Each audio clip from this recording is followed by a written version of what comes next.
Chilli parotta எப்படி செய்யணும்னு பார்த்துக்கலாம். ரெடிமேட் சில்லி பரோட்டா தான். சில்லி பரோட்டா வந்து தண்ணியை ஊற்றி தண்ணியில் நல்லா வேக வச்சு வடித்து எடுத்து வச்சுக்கணும். கொஞ்சோண்டு ஆயில் போட்டால் அது பிரிஞ்சு இருக்கும். கொஞ்சோண்டு ஆயில் போட்டு நல்லா வேக வச்சு எடுத்து வச்சுக்கிட்டு எண்ணெய் ஊற்றி கடுகு, கருவேப்பிலை, வெங்காயம் நல்லா போட்டு வெங்காயத்தை நல்லா வதக்கணும். கடுகு பொரிஞ்ச பிறகு தான் வெங்காயம் போடணும்.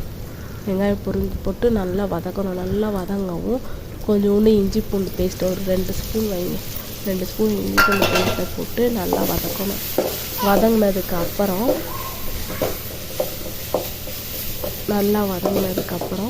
கொஞ்சம் தக்காளி, ஒரே ஒரு தக்காளி பழம் தான் நான் யூஸ் பண்ணியிருக்கேன். ஒரு தக்காளி பழத்தை போட்டு நல்லா வதக்கணும்.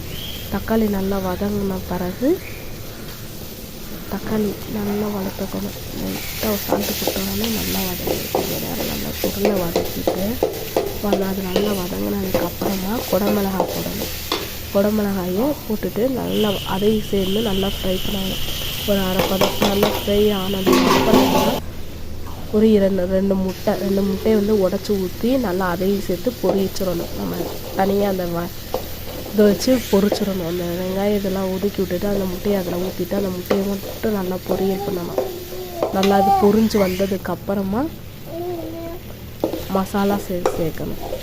நான் வந்து இந்த நான் வந்து ஒரு 65 மசாலாவையும் அந்த சில்லி பரோட்டாவுக்கு கொடுத்துருக்க ஒரு மசாலா கொடுத்துருப்பாங்க. அந்த 2 மசாலா மட்டும் தான் போட்டிருக்கேன்.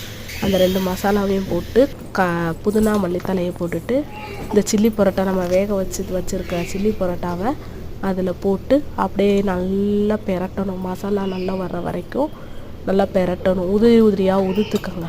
அப்போ தான் நல்லாயிருக்கும். ஏற்கனவே உதிர்த்து தான் இருக்கும். எண்ணெய் லைட்டாக ஊற்றி வேக வச்சனால நல்லா போட்டு அப்படியே நல்லா பெரட்டணும். பெரட்டிட்டு நமக்கு தேவையான அளவு லைட்டாக தண்ணி விட்டுக்கணும். சால்ட் வேணுமா சால்ட் வச்சுக்கணும். அவ்வளோ